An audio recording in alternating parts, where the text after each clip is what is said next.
നമുക്ക് ബാലന്റെയും ഗോമതിയുടെയും ഇന്നത്തെ നല്ലൊരു കഥ കേട്ടാലോ? അങ്ങനെ ഇന്നത്തെ കഥയില് ഭയങ്കര സന്തോഷത്തോടു കൂടിയിട്ട് മിത്ര വന്ന് മീനാക്ഷിയായിട്ട് വട്ടം കറക്കുവാണ്. ഈ സമയത്ത് മീനാക്ഷി വിടാനൊക്കെ പറഞ്ഞെങ്കിലും മിത്ര വിടാൻ കൂട്ടാക്കില്ല. എനിക്കറിയാം, ഞാൻ ഇവിടുന്ന് പോയി കഴിഞ്ഞതിന് ശേഷം നിങ്ങൾക്ക് ആർക്കും എന്നോട് സ്നേഹമില്ലെന്ന്.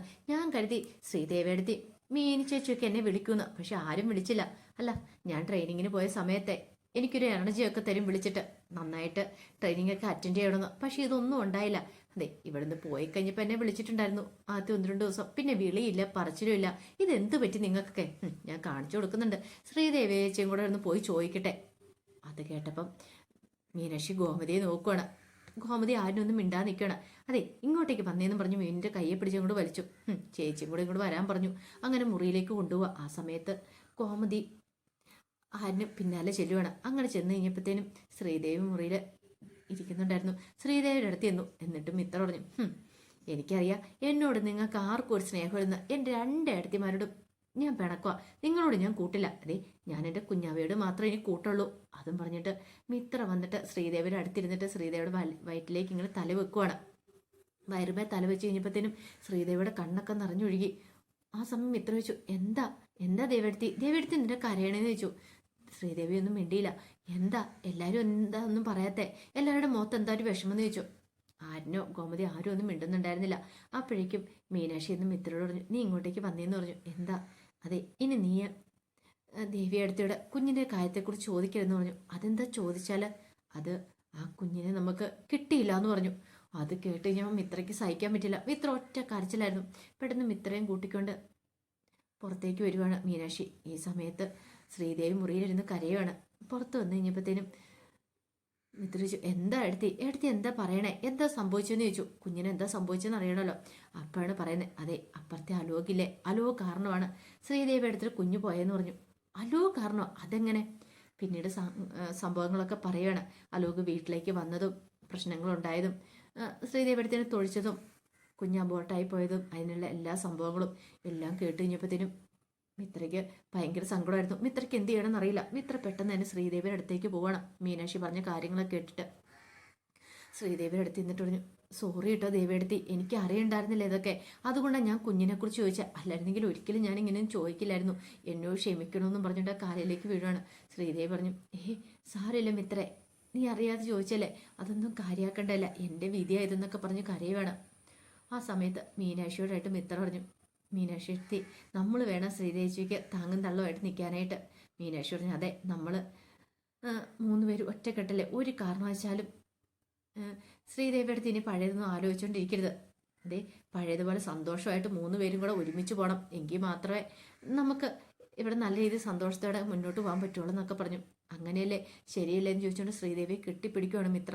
അതുപോലെ തന്നെയായിരുന്നു മീനാക്ഷി. അവർ 3 പേരും കൂടെ, കാരണം അവരെ വീട്ടിൽ 3 പേരും കൂടെ ഒറ്റക്കെട്ടായിരുന്നു. തമാശ പറയാനും ചിരിക്കാനും സങ്കടപ്പെടാനും ഒക്കെ ആണെങ്കിലും 3 പേരും പൊളി വൈബായിരുന്നു. പക്ഷേ ഒരാൾക്കൊരു വിഷമം വന്നെന്ന് അറിഞ്ഞു കഴിഞ്ഞപ്പോൾ അവർക്ക് സഹിക്കാൻ പറ്റുന്നതിലപ്പുറമായിരുന്നു. ശ്രീദേവിയെ തിരികെ ജീവിതത്തിലേക്ക് കൊണ്ടുവരാൻ തന്നെ മിത്ര മീനും തീരുമാനിക്കുകയാണ്. ആ പഴയ പോലെ തന്നെ ഇപ്പോഴത്തെ സങ്കടങ്ങളൊക്കെ മാറ്റിയിട്ട് ആ കുഞ്ഞു പോയ സങ്കടങ്ങളൊക്കെ മനസ്സിൽ നിന്ന് എടുത്തു കളയണം. അതൊക്കെയായിരുന്നു അവരുടെ മനസ്സിലെ ചിന്തകൾ. പിന്നീട് മിത്ര മുറി പോയി വിഷമിച്ചിരിക്കുമ്പോഴത്തേനാണ് ആര്യം വരുന്നത്. ആര്യനെ കണ്ടു കഴിഞ്ഞപ്പോഴത്തേനും മിത്ര പറഞ്ഞു, ആര്യ, ഇത്രയൊക്കെ സംഭവിച്ചിട്ടും അവനെ വെറുതെ വിട്ടെന്നോ? എനിക്ക് സഹിക്കാൻ പറ്റില്ല. എന്താണെങ്കിലും ഇത് അവനോട് ചോദിച്ചിട്ട് തന്നെ കാര്യം. അവനിട്ട് പോയി എനിക്ക് കൊടുക്കണമെന്ന് പറഞ്ഞിട്ട് മിത്ര ചാടി എഴുന്നേറ്റു. അത് കേട്ട് കഴിഞ്ഞപ്പോഴത്തേനും ആര്യം പെട്ടെന്ന് അവളെ തടഞ്ഞു നിർത്തുകയാണ്. നീ ഇത് എങ്ങോട്ടാ മിത്ര പോകുന്നത്? എനിക്ക് ചോദിക്കണം ആര്യ. ആര്യം പറഞ്ഞു, അവനിട്ടുള്ളത് അവനിട്ട് കൊടുത്തിട്ടുണ്ടെന്ന് പറഞ്ഞു. കൊടുത്തിട്ടുണ്ടെന്നോ? എനിക്കറിയാം, അതുകൊണ്ടൊന്നും ആകത്തില്ല. ആരും കൊടുക്കാനുള്ള ആരും കൊടുത്തു, പക്ഷെ ഞാൻ കൊടുക്കാനുള്ള ഞാൻ കൊടുക്കണ്ടേ? മിത്രേ, ഇപ്പം നീ അവിടെ ചെന്ന് പ്രശ്നം ഉണ്ടായിട്ടുണ്ടോ? എങ്ങനെ ശരിയാന്നേ? അവനിട്ട് കൊടുത്ത കാര്യങ്ങളൊന്നും ഈ പറയുന്ന വീട്ടുകാർക്ക് ചിലപ്പോൾ അറിയത്തില്ലായിരിക്കില്ല. അവൻ്റെ വല്യച്ഛനും അച്ഛനൊന്നും അറിഞ്ഞിട്ടുണ്ടായിരിക്കില്ല ഞങ്ങൾ തല്ലുകൊടുത്ത കാര്യമൊക്കെ. ഒരുപക്ഷെ നീ അത് ചെന്ന് പറഞ്ഞിട്ടുണ്ടെങ്കിൽ അപ്പോഴായിരിക്കും അവരറിയത്തുള്ളൂ. തൽക്കാലത്തേക്ക് ഇങ്ങനെ അങ്ങോട്ട് പോട്ടെ. കൊടുക്കാൻ പറ്റുന്നതിന് മാക്സിമം ഞങ്ങൾ കൊടുത്തിട്ടുണ്ട്. തല്ലുകൊണ്ട് അവനൊരു പരുവായിട്ടുണ്ട്. ആ സമയം ഇത്ര പറഞ്ഞു, പിന്നെ ഇതൊക്കെ കണ്ടും കേട്ടും ഞാൻ മിണ്ടാതിരിക്കണമെന്ന് ചോദിച്ചു. തൽക്കാലത്തേക്ക് ഇങ്ങനെ അങ്ങ് ഇരിക്കുക. വേണ്ട കാര്യം എന്താണെന്ന് വെച്ചാൽ പറയാം, അതിനുശേഷം ചെയ്താൽ മതി എന്ന് പറഞ്ഞു. ഇപ്പോൾ ഒന്നും ചെയ്യാൻ പോകണ്ടെന്ന് പറഞ്ഞു. എന്നാലും ആരിന് ഇത്ര വലിയ സംഭവങ്ങളൊക്കെ ഉണ്ടായിട്ട് ഒരു വാക്കെങ്കിലും പറഞ്ഞോ? ആരിന് പറയാൻ മേലായിരുന്നോ ഇവിടെ ഇങ്ങനെയൊക്കെ ഉണ്ടായെന്ന്? ഞാനിതൊന്നും അറിഞ്ഞിട്ടുണ്ടായിരുന്നില്ലല്ലോ. അത് മനഃപൂർവ്വം അറിയിക്കാതിരുന്ന. ഇതൊക്കെ അറിഞ്ഞു കഴിഞ്ഞിട്ടുണ്ടെങ്കിൽ നിന്റെ ട്രെയിനിങ്ങിനെ ബാധിക്കുമെന്നറിയാം. നീ ചിലപ്പോൾ ട്രെയിനിങ് പോലും വേണ്ടെന്ന് വെച്ച് ഇങ്ങോട്ടേക്ക് തിരികെ വരും. കാരണം എനിക്കറിയാം നീയും ശ്രീദേവിയടുത്തെയൊക്കെ തമ്മിൽ എത്രമാത്രം കൂട്ടും കാര്യങ്ങളുമാണ്. നിനക്ക് ആ കുഞ്ഞിന് എത്രമാത്രം കാര്യമായിരുന്നു. അതുകൊണ്ടാണ് ഞാൻ പറയാതിരുന്നേ. നിന്റെ ട്രെയിനിങ്ങിനൊന്നും സംഭവിച്ചുകൂടാ. കുഞ്ഞു പോകാനുള്ളത് പോയി. ഇനിയിപ്പം നമ്മൾ അതിനെക്കുറിച്ച് പറഞ്ഞിട്ട് കാര്യമില്ലല്ലോ. നിന്റെ ട്രെയിനിങ് അത് കംപ്ലീറ്റ് ചെയ്യണമെന്ന് ഞങ്ങൾക്കും ആഗ്രഹം ഉണ്ടായിരുന്നു. അതുകൊണ്ടാണ് ആ കാര്യങ്ങളൊന്നും പറയാതിരുന്നേന്ന് പറഞ്ഞു. ഇത് കേട്ടുകഴിഞ്ഞപ്പം മിത്തോടഞ്ഞ് എന്നാലും എനിക്ക് അവനോട് ദേഷ്യം തോന്നുന്നു. അവനൊന്നും ചെയ്യാത്തന്നെ സങ്കടം. എടോ, താൻ ഇങ്ങനെ ദേഷ്യപ്പെടാതെ. ഇതേ പോലീസ് യൂണിഫോം ധരിച്ചില്ല, അതിനൊപ്പം ഇത്ര രോഷം കാണിച്ചാലോ എന്നൊക്കെ പറയുന്നു. ഒന്നടങ്ങ്, നമുക്ക് സമാധാനം ഉണ്ടാക്കാന്നൊക്കെ പറഞ്ഞ് മിത്രയെ ആശ്വസിപ്പിക്കുകയാണ്. ഇതേ സമയത്ത് ബാലൻ കടയിലായിരുന്നു. അപ്പോഴേക്കും ബ്രോക്കർ അങ്ങോട്ടേക്ക് വന്നു. അപ്പം ബ്രോക്കർ ഒരു ഫോട്ടോയെ കാണിച്ച് കൊടുക്കണം ബാലിനെ. അപ്പോൾ ബാലനും ഉണ്ട് രാമേട്ടനും ഉണ്ട്. ഫോട്ടോയെ കണ്ടു കഴിഞ്ഞപ്പോഴത്തേനും ബാലൻ പറഞ്ഞു, കൊള്ളാം, എനിക്ക് ഇഷ്ടപ്പെട്ടെന്ന് പറഞ്ഞു. രാമേട്ടനോട് നോക്കാൻ പറഞ്ഞു. രാമേട്ടൻ നോക്കിയിട്ട് പറഞ്ഞു, കണ്ട ഒരു ബാങ്ക് ഉദ്യോഗസ്ഥൻ്റെ പ്രൗഢിയും കാര്യങ്ങളൊക്കെ ഉണ്ട് എന്ന് പറഞ്ഞു. അതെ, ഭാഗ്യ ജോലിക്കാരനാ. പിന്നെ അച്ഛനും ഭാഗ്യ ജോലിക്കാരനായിരുന്നു, അമ്മ ടീച്ചറായിരുന്നു. ഒരു ചേച്ചി ഇയാൾ മാത്രമേ ഉണ്ടായിരുന്നുള്ളൂ. ചേച്ചിയുടെ കല്യാണമൊക്കെ കഴിഞ്ഞു. അവരങ്ങ് അമേരിക്കയിലാന്ന് പറഞ്ഞു. നല്ല കുടുംബക്കാരാ. എങ്ങനെയാ ബാലേട്ടാന്ന് ചോദിച്ചു. ബാലൻ പറഞ്ഞു, കേട്ടിട്ട് നല്ലതാന്ന് തോന്നേ. അവരുടെ ഒരു ദിവസം വന്ന് അനുവിനെ കാണാൻ പറ. എങ്കിലൊരു കാര്യം ചെയ്യട്ടെ, ഈ ഞായറാഴ്ച വരാൻ പറയട്ടെ എന്ന് ചോദിച്ചു. അതിനെന്താ, വരാൻ പറഞ്ഞോളാൻ പറഞ്ഞു. അപ്പോൾ ഫോട്ടോയൊക്കെ വീട്ടിൽ കാണിച്ച് വീട്ടുകാരുടെ ഇഷ്ടം കൂടെ നോക്ക് ബാലേട്ടാന്നൊക്കെ പറഞ്ഞിട്ട് ബ്രോക്കർ ശിവൻ അങ്ങോട്ടേക്ക് പോയി. ഈ സമയത്ത് ബാലൻ എഴുന്നേറ്റ് കഴിഞ്ഞപ്പോൾ രാമേട്ടൻ ചോദിച്ചു, അല്ല ബാലൻ, നീ ഇതെങ്ങോട്ടാ? അതെ, എനിക്ക് ആ ഹോട്ടലിലൊന്ന് പോകണം. അതെന്തിനാ? അവിടെ പലചരക്ക് സാധനം കൊടുത്തതിൻ്റെ പണമൊക്കെ വാങ്ങിയില്ല, അതൊക്കെ ഒന്ന് വാങ്ങാൻ വേണ്ടി പോകണമെന്ന് പറഞ്ഞു. അങ്ങനെ ബാലൻ അങ്ങോട്ട് ഇറങ്ങാൻ തുടങ്ങുമ്പോൾ ധർമ്മനും ആകാശം കൂടെ അങ്ങോട്ടേക്ക് വരുന്നേ. ധർമ്മൻ ചോദിച്ചു, അളിയനേത് എങ്ങോട്ടാ? അതെ, ആ പലചരക്ക് സാധനത്തിൻ്റെ പണവും കാര്യങ്ങളൊക്കെ മേടിക്കണം. അത് മാത്രമല്ല, ഒന്ന് രണ്ട് ഡീലർമാരെ കാണാനുണ്ട്. അതിനുശേഷം ഞാൻ വരത്തുള്ളൂ എന്ന് പറഞ്ഞ് ബാലൻ എഴുന്നേറ്റ് പോയി. ഈ സമയത്ത് ധർമ്മൻ ചോദിച്ചു, അല്ല രാമേട്ടാ, ആ ബ്രോക്കർ ശിവൻ ഇപ്പോൾ ഇവിടെ ഒന്ന് വന്നിട്ട് പോകുന്നുണ്ടല്ലോ, എന്താ? അത് അനുവിനൊരു വിവാഹാലോചന. അനുവിനോ? അതെ, നല്ല പയ്യനാ, ഫോട്ടോയെ കണ്ടിട്ട് നല്ല പയ്യനായിരുന്നു പറഞ്ഞു. എന്നിട്ട് ഫോട്ടോ എവിടെ? അതവിടെ കാണുമെന്ന് പറഞ്ഞു. ഇവിടെ ഇല്ലല്ലോ. എന്നാ ബാലൻ കൊണ്ടുപോയി കാണുമെന്ന് പറഞ്ഞു. ഈ സമയത്ത് ആകാശ് ഒരു നിമിഷം ആലോചിച്ചു, അല്ല അച്ഛൻ എന്തിനാ അതും പൊക്കി പിടിച്ചോണ്ട് പോയെന്ന് ചോദിച്ചു. അത് ചിലപ്പോൾ പോക്കറ്റ് വെച്ചോണ്ട് പോയതായിരിക്കും. ഒരു കാര്യം ചെയ്യ, ബാലിനോട് ചോദിച്ചാൽ മതി എന്ന് പറഞ്ഞു. ബെസ്റ്റ്. അതേക്കാളും പേരും ചോദിക്കാതിരിക്കുന്ന, ഞാനെങ്ങും ഇല്ലേ ചോദിക്കാനായിട്ട്. കാണിക്കുവാണ് കാണിക്കുന്ന സമയത്ത്, അല്ലാതെ പോയി അങ്ങോട്ട് ചോദിച്ചിട്ട് ഇനിയിപ്പോൾ കാണിക്കൊന്നും വേണ്ട. അച്ഛനോട് പോയി ചോദിക്കാൻ പോയിട്ടുണ്ടെങ്കിൽ അച്ഛൻ ഇച്ചിരി വാല് കൂടുമെന്ന് പറഞ്ഞു. വെറുതെ എന്തിനാ വേണ്ടാത്തടത്ത് കടി ചൊറിയാൻ പോകുന്നതെന്നൊക്കെ പറഞ്ഞുകൊണ്ട് ആകാശ് തൻ്റെ ജോലി തുടരുവാണ്. പിന്നീട് അനന്തന് ഒരു നോട്ടീസ് കിട്ടുന്നുണ്ട്. അത് മീനാക്ഷി ഓഫീസിൽ നിന്ന് അയച്ച നോട്ടീസായിരുന്നു. അപ്പോൾ കൃഷി യൂണിറ്റിൻ്റെ കാര്യത്തിൽ ഒരു അപേക്ഷയൊക്കെ വെച്ചിട്ടുണ്ടായിരുന്നു. പക്ഷേങ്കിൽ അതിൻ്റെ മതിയായ രേഖകളൊന്നും ഇതുവരെയായിട്ടും ഹാജരാക്കിയിട്ടില്ല. രേഖകൾ ഹാജരാക്കാനായിട്ട് 10 ദിവസം സമയം കൊടുത്തിട്ടുണ്ട്. അതിനുള്ളിൽ രേഖകൾ ഹാജരാക്കിയില്ലെങ്കിൽ ആ കൃഷിയുടെ യൂണിറ്റ് തന്നെ ഇടിച്ചു പൊളിച്ച് കളയുമെന്നും പറഞ്ഞുകൊണ്ടായിരുന്നു. അത് കണ്ടു കഴിഞ്ഞപ്പോൾ അനന്തൻ ആകെപ്പാടെ ഞെട്ടി നിൽക്കും, എന്ത് ചെയ്യണമെന്ന് അറിയില്ലാതെ. അപ്പോഴേക്കും അച്യുതം വന്നിട്ട് ചോദിച്ചു, എന്താ ഏട്ടൻ്റെ കയ്യിലെന്തായിരുന്നു നോട്ടീസ് എന്ന് ചോദിച്ചു. നോട്ടീസ് അങ്ങോട്ട് കൊടുത്തു. അത് വായിച്ചു കഴിഞ്ഞപ്പോഴത്തേനും അച്യുതം പറഞ്ഞു, അവളെ ഞാൻ ശരിയാക്കും. ഇന്ന് അവളെ ഞാൻ ശരിയാക്കിയിട്ടുള്ളൂ. അവളെ ഇനി ഞാൻ ജീവിക്കാൻ സമ്മതിക്കില്ല. അവളെ കൊന്നിട്ടാണ് ശരി. എന്ത് ചെയ്യണമെന്ന് എനിക്കറിയാമെന്ന് പറഞ്ഞുകൊണ്ട് അച്യുതൻ അങ്ങോട്ട് ഇറങ്ങാൻ തുടങ്ങുകയാണ്.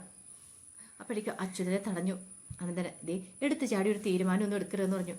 അപ്പോഴാണ് നന്ദിതൻ രാജശ്രീ ഇന്ദിരാമയൊക്കെ വരുന്നേ. ഇന്ദിരാമ വന്നിട്ട് ചോദിച്ചു, എന്താ ഒച്ചപ്പാടും വേണമെന്ന് ചോദിച്ചു. ആ സമയത്ത് അച്യുതൻ പറഞ്ഞു, അവളുണ്ടല്ലോ അപ്പുറത്തെ ദേവമംഗലത്തെ മീനാക്ഷി നമ്മുടെ ക്രഷർ യൂണിറ്റ് ഇടിച്ചു നിരത്തി കളയുന്നു. എന്തിന്? അല്ല അത് പിന്നെ എടാ, അതിന് മതിയായ രേഖകളൊക്കെ ഇല്ലേ? അത് കുറച്ച് രേഖകളൊന്നും ഇല്ലാന്ന് പറഞ്ഞു. അപ്പം അങ്ങനെ വരട്ടെ. എൻ്റെ അമ്മ, അവൾ കൂടുതൽ സത്യവതിയൊന്നും ശ്രമിക്കണ്ട. അവൾ എന്തായതെന്നൊക്കെ എനിക്ക് നന്നായിട്ടറിയാം. അവൾക്കുട്ടി ഞാൻ പണി കൊടുക്കും. അവളെ വെറുതെ വിടത്തില്ല എന്ന് പറഞ്ഞു. ഇന്ദിരാമ പറഞ്ഞു, എടുത്ത് ചാടി ഒരു തീരുമാനം എടുത്തിട്ട് നീ തന്നെ അവസാനം പെട്ടുപോകുന്നു പറഞ്ഞു. വെറുതെ എന്തിനാ? മതിയായ രേഖകളൊക്കെ കൊടുക്ക്. നേരെ പോകുന്നു പറഞ്ഞിട്ട് പോയാൽ പോരെ. വെറുതെ കുറുക്ക് വഴി കൂടെ പോയി പണി മേടിക്കേണ്ട കാര്യമുണ്ടോ എന്ന് ചോദിച്ചു. രാജശ്രീ പറഞ്ഞു, അല്ലെങ്കിൽ അവൾക്ക് ഇത്തിരി അഹങ്കാരം കൂടല. ഈ കൃഷ്ണമംഗലത്തെ തകർക്കാൻ വേണ്ടിയിട്ട് ബാലൻ അവളെ നിയോഗിച്ചു വെച്ചിരിക്കുന്ന അവരെല്ലാവരും കൂടെ കൂടിയിട്ട് നമ്മളെ തകർക്കാനായിട്ടാ. എനിക്കത് നേരത്തെ മനസ്സിലായ കാര്യമാണ്. നന്ദിത പറഞ്ഞു, എഴുതാപ്പുറം വായിക്കില്ല രാജശ്രീ, അങ്ങനെയൊന്നും ആയിരിക്കില്ലെന്ന് പറഞ്ഞു. പിന്നെ അതൊക്കെ നന്ദിതേച്ചിക്ക് പറയാം, പക്ഷെ അങ്ങനെയൊന്നും അല്ല കാര്യങ്ങൾ. അച്ഛനും പറഞ്ഞു, ഇത് ഞാൻ വെറുതെ വിടാൻ ഉദ്ദേശിച്ചിട്ടില്ല. ഇപ്പം തന്നെ അവളോട് ചോദിച്ചിട്ടുള്ളൂ. അനന്തം പറഞ്ഞു, എടാ പ്രശ്നം ഉണ്ടാക്കരുത്. പ്രശ്നമൊന്നും ഉണ്ടാക്കുന്നില്ല. ഈ നോട്ടീസ് കൊണ്ടേ കാണിച്ചിട്ട് അവളോടൊന്ന് ചോദിക്കണമല്ലോ എന്നും പറഞ്ഞിട്ട് നേരെ ഓഫീസിലേക്ക് പോവാണ്. ഓഫീസിൽ ചെന്ന് മീനാക്ഷി എടുത്തേക്കുന്നു. മീനാക്ഷി എടുത്തിട്ട് ഇതെന്താടിയെന്ന് ചോദിച്ചു. വായിച്ചില്ലേന്ന് ചോദിച്ചു. ഞങ്ങളുടെ ക്രഷർ യൂണിറ്റ് നീ ഇടിച്ച് നിരപ്പാക്കൂലേ? വെറും തോന്നൽ മാത്രമാണെന്ന് പറഞ്ഞു. നിനക്ക് ഒന്നും ചെയ്യാൻ പറ്റില്ല എന്ന് പറഞ്ഞു. ഒരു കല്ല് പോലും നിനക്ക് നീക്കം ചെയ്യാൻ പറ്റില്ല എന്ന് പറഞ്ഞു. അത് കേട്ടപ്പോൾ മീനാക്ഷി പറഞ്ഞു, മതിയായ രേഖകൾ പറഞ്ഞ സമയത്തിനുള്ളിൽ ഹാജരാക്കിയില്ലെങ്കിലുണ്ടല്ലോ അത് ഇടിച്ച് നിരത്തും എന്ന് പറഞ്ഞ് ഇടിച്ച് നിർത്തും. അതിന് നീ വളർന്നിട്ടില്ലെന്ന് പറഞ്ഞു. ദേ നീ എന്നുള്ള വിളിയൊക്കെ നിങ്ങളുടെ വീട്ടിൽ പോയി വിളിച്ചാൽ മതി, ഭാര്യേനെ മക്കളെയൊക്കെ. എന്നെ വിളിക്കേണ്ട കാര്യമില്ല, പറഞ്ഞു കേട്ടല്ലോ. ഓ എങ്കിൽ മാഡം ഒരു കാര്യം കേട്ടോ, അത് തൊടാൻ പോലും സാധിക്കില്ല എന്ന് പറഞ്ഞു. അത് കേട്ടപ്പോൾ മീനാക്ഷി പറഞ്ഞു, തൊടുക മാത്രമല്ല, കല്ലിന്മേൽ കല്ലില്ലാതെ ഞാനത് ഇടിച്ച് നിരത്തി കളയുമെന്ന് പറഞ്ഞു. മീനാക്ഷിയും വെല്ലുവിളിച്ചു. അപ്പോൾ അതിൻ്റെ വിശേഷങ്ങളൊക്കെ നമ്മളിന്ന് കാണുന്നത്. ഇതിൻ്റെ ബാക്കി വിശേഷങ്ങളുമായിട്ട് വൈകുന്നേരത്തെ പ്രമോയി വരാട്ടോ. ഒരിക്കൽ കൂടി എല്ലാവർക്കും ശുഭദിനം നേർന്നുകൊണ്ട് നിർത്തുന്നു.